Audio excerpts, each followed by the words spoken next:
Do you ever feel stuck? Do you ever think, I'm too slow, I'll never be fluent? You study hard, but something stops you like a wall between you and confidence. Today, we're not talking about grammar. We're not talking about vocabulary. Today, we talk about something more powerful, your English mind. Hello, my friends, and welcome back to my channel. In this episode, I will share research-based ideas and simple, proven methods from language and brain science that can help you break that wall and move forward again. You will learn how to change your thoughts, your mindset, how to calm your mind, and how to build a new, stronger English mindset.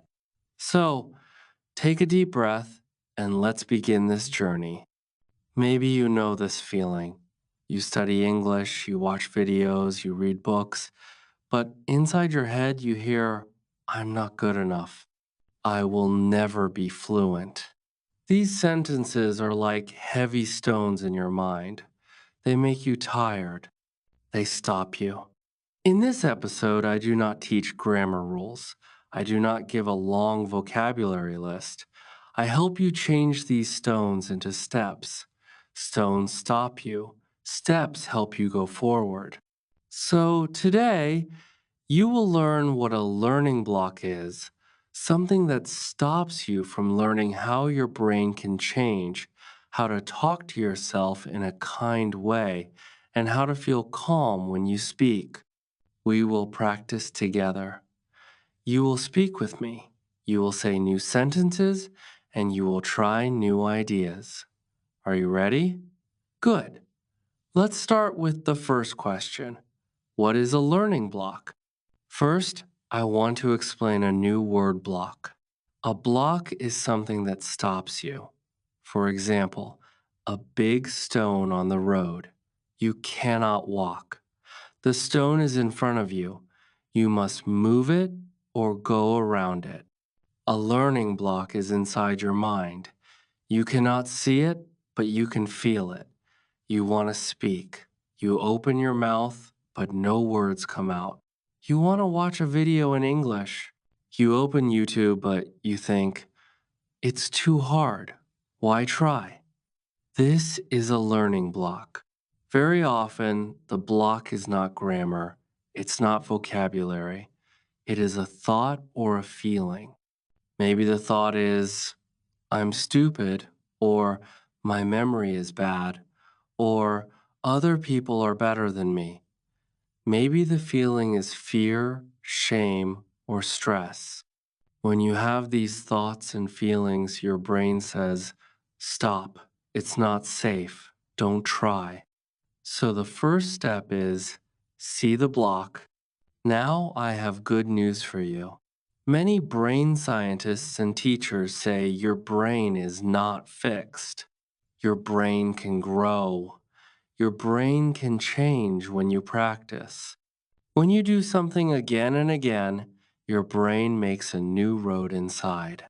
At the start, the road is very small. It is hard to walk. You feel slow. But if you walk on the same road every day, the road becomes bigger, smoother, and easier. This happens with English too.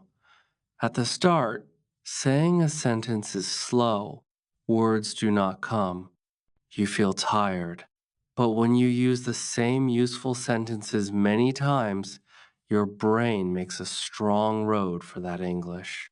So when your mind says, I cannot change, or I cannot get better, you can answer, no, my brain can change. I can build new roads. I can grow. Now let's talk about your inner voice. Your inner voice is the small voice in your head. It talks all day. Sometimes it is kind, sometimes it is not kind. For many English learners, this inner voice is an enemy. It says, you are slow, your accent is bad, other people will laugh at you. When you listen to this voice, your body changes too. Your heart beats fast. Your hands feel cold or wet. Your mouth is dry. Your mind is empty. Then, speaking English feels impossible. But we can train this inner voice. We can make it a friend. How? By giving it new sentences.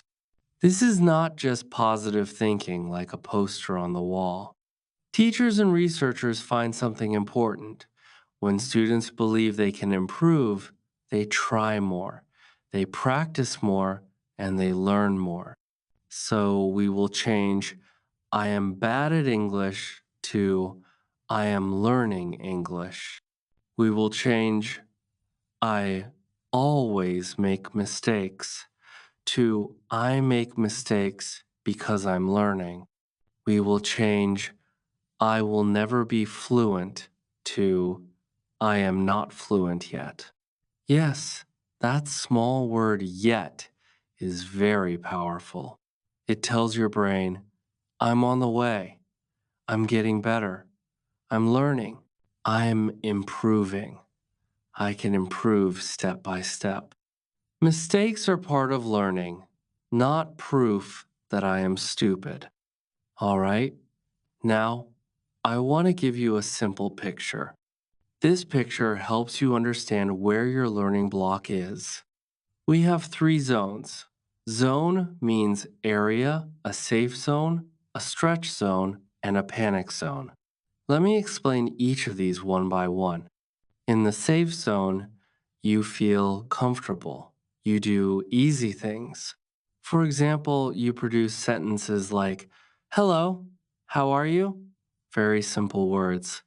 This is nice, but you do not grow much. We move on to the stretch zone. Here, you feel a little bit nervous, but you can still think.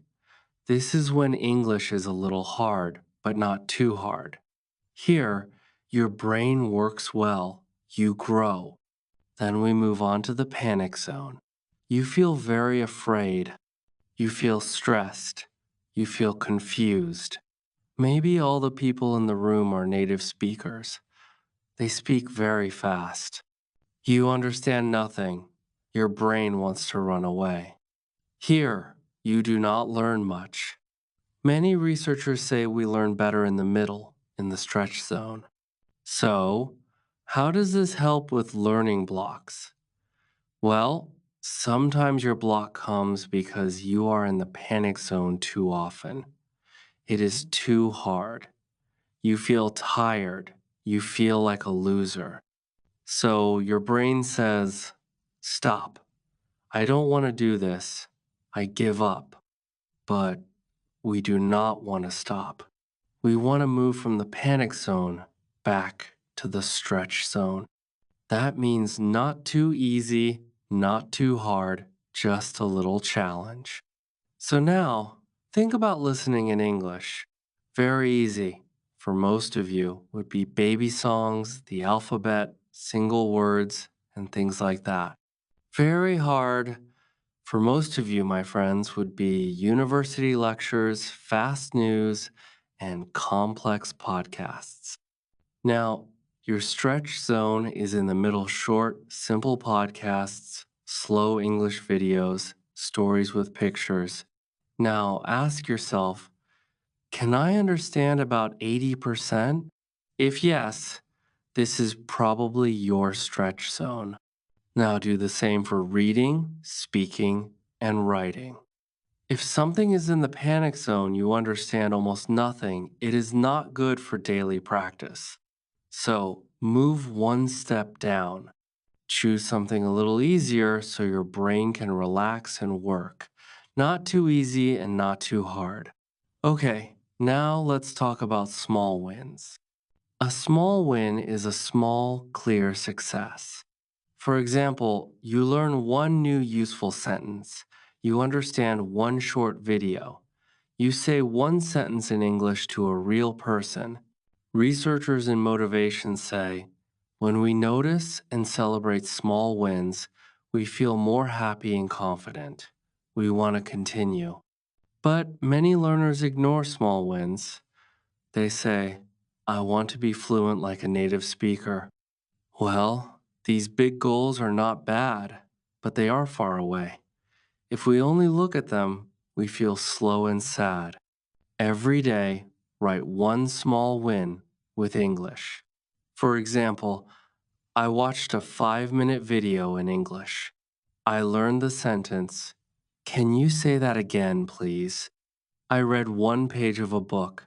I spoke to my friend in English for 2 minutes. That's all just one win per day. Some studies show when you see your progress, you feel more motivation. You feel, yes, I can continue. Now, another big block is fear in the body. Many researchers talk about something called a filter. When we are anxious, nervous, or shy, this filter goes up. It is like an invisible wall. Invisible means something you cannot see. When this filter goes up, less English enters the brain. So we want to lower this wall. We want the filter to go down. One simple way is to calm the body first. Here are some easy tools. Tool number 1, slow breathing. Before you speak or study, try this for 30 seconds. Sit or stand tall. Put one hand on your chest, one on your stomach. Breathe in through your nose and count to 4. Hold your breath for 2 seconds. Breathe out through your mouth and count to 6. Tool number 2, soft body, soft mind. Sometimes before speaking, your shoulders become tight, your jaw is hard. Now, try this. Roll your shoulders slowly, open and close your hands. Move your neck gently left and right. A soft body helps a soft mind. All right, now I want to talk about your identity. Identity means how you see yourself. Many people say, I am bad at languages. I am not good at English. They say this again and again, and it becomes part of their identity, part of their story, part of who they are. But research shows when you see yourself as a person who learns, you feel stronger. You stay with the work even when it is hard. So I invite you to change your story. Instead of, I am bad at English, say, I am an English learner. A learner is in motion. A learner is on a journey. You are not a bad English learner. You are a person who is learning English. Now, some learners think they need a big plan. For example, 2 hours of study every day, 10 new words every day, many exercises, many books, but big plans often die after a few days. You feel tired, you feel guilty, and then you stop. Instead, we will make one tiny daily system. A system is something you do every day, almost like brushing your teeth. So, every day, you do one small English action and you keep this promise to yourself. Now, here is a very important point dealing with bad days.